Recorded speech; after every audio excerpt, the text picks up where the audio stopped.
Hey, it's Melody with Realty Executive Associates on Main Street.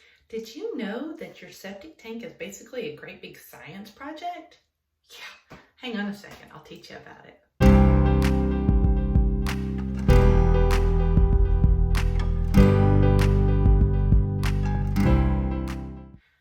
So what exactly does your shower, your kitchen sink, your toilet, and your washing machine, what do those all have in common?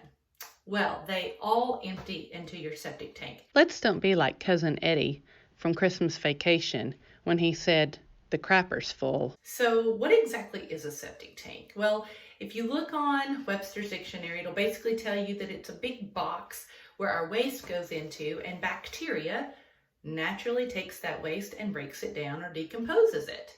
And then it goes into a soil absorption or leach area. Now, before we get into all the science about it, let's talk first of all about what we should do as homeowners. Okay, first of all, let's start with the toilet. We only want to flush toilet paper down the toilet.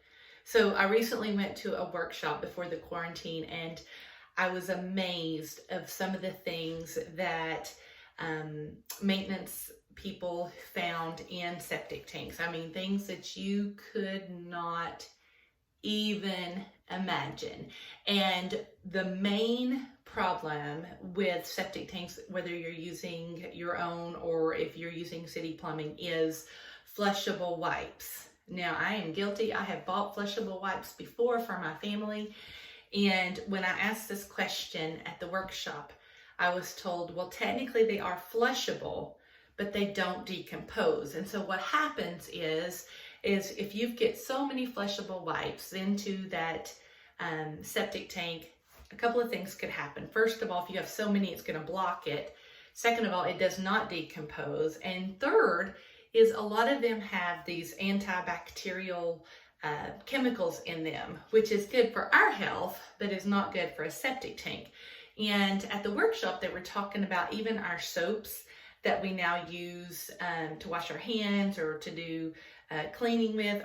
Most of those are antibacterial, which again is good for us, but for our septic tanks, it's not as good. So we don't want to flush wipes down the toilet, even though it says flushable, because they will flush, but they do not decompose. So we don't want to do that. We don't want to put anything in that toilet except toilet paper. I cannot stress that enough. That do not put Kleenex in there. Do not put paper towels. I've heard of that just recently on social media. We don't want to put anything that could possibly block up our septic tank. Now, here in the South, we've had a lot of rain recently. And so when it rains a lot, our septic tanks will often back up even more because we are just adding more and more water to the ground. So one important thing is, again, septic tanks are kind of out of sight, out of mind, is to have a maintenance check on it at least every 3 to 5 years. That is the minimum requirement. I know when I bought my house here in Monroe County, we actually had somebody to come out and do an inspection on our septic tank. And a lot of people, when they first buy a house, are like, you know what, I don't need that. That's a waste of money. I want to save that extra $100 or whatever. Oh, please don't.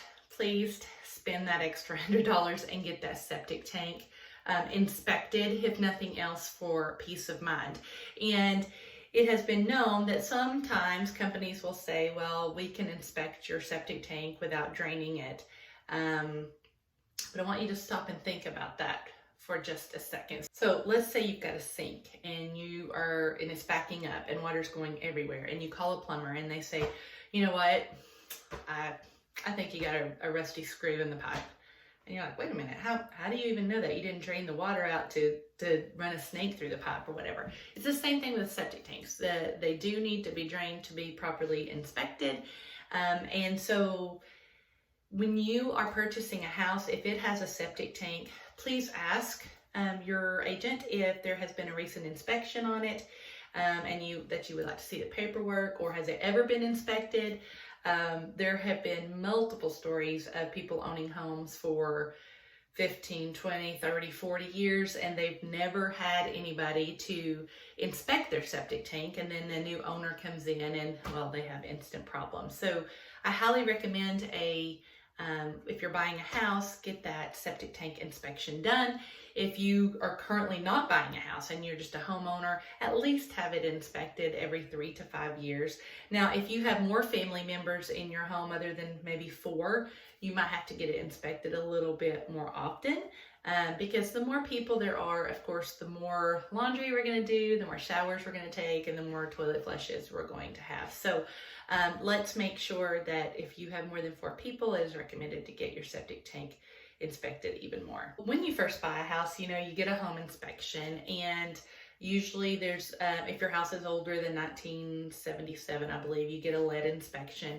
I recently talked about a radon inspection, and every once in a while, new homeowners will get an HVAC inspection or maybe a roof inspection.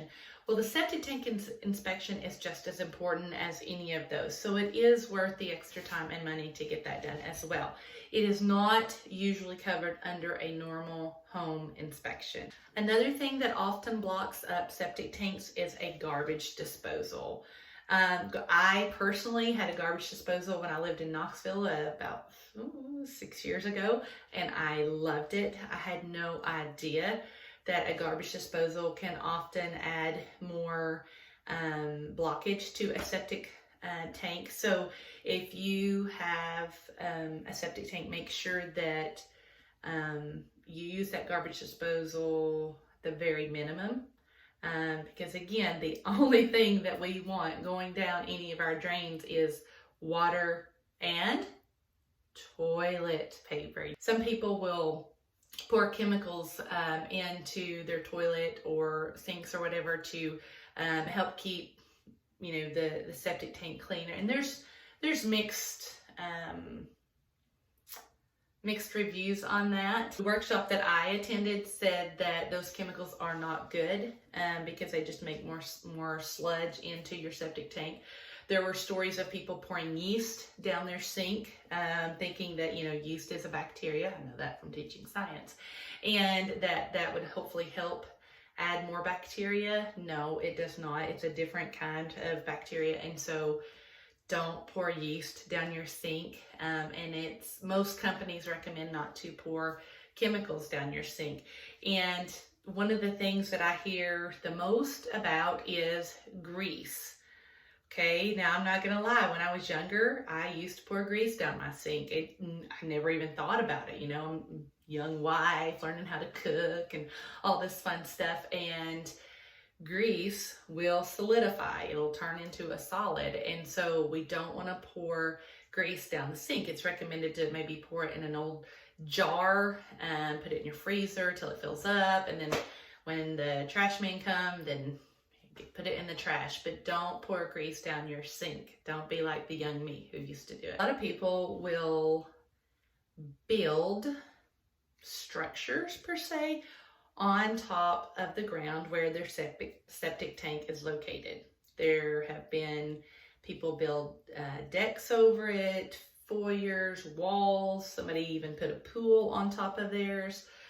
Okay, so if there is a problem with that septic tank and they do have to come in and inspect it or do maintenance on it, that structure is going to have to get pretty torn up. So it's not a good idea to put anything on top of the grass where the septic tank is located. And if you're not exactly sure where it is located, talk with your agent and see if you can find out where that is, because they should be able to track that information down for you. Is there anything that we can put into the tank to avoid, having it pumped out? The answer is a big fat no. Because not all of these things are biodegradable. And so anything that you put in any of those drains, in the washing machine, sink, shower, toilet, if it's not biodegradable, it's eventually just going to stay stuck there. When you're running your washer or your dishwasher, try to get it as full as you can. You don't want to run the dishwasher or the washer with only half loads.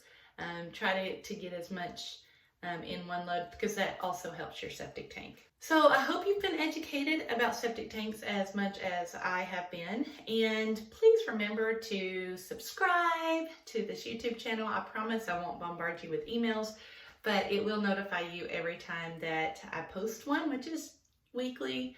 Also, I have a list of people who service septic tanks in the East Tennessee area, and they cater to Loudoun, Knox, Blount, McMinn, and Monroe County. So if you are interested in that list, if you would click on the link in the comment section, it will ask you for a quick sign up of your name and email address, and I will get that sent to you ASAP. As always, if you have any ideas for topics that you would like for me to cover, or if you have any questions, feel free to follow me on Facebook, Pinterest, Twitter, Instagram, or subscribe to my YouTube channel. Bye.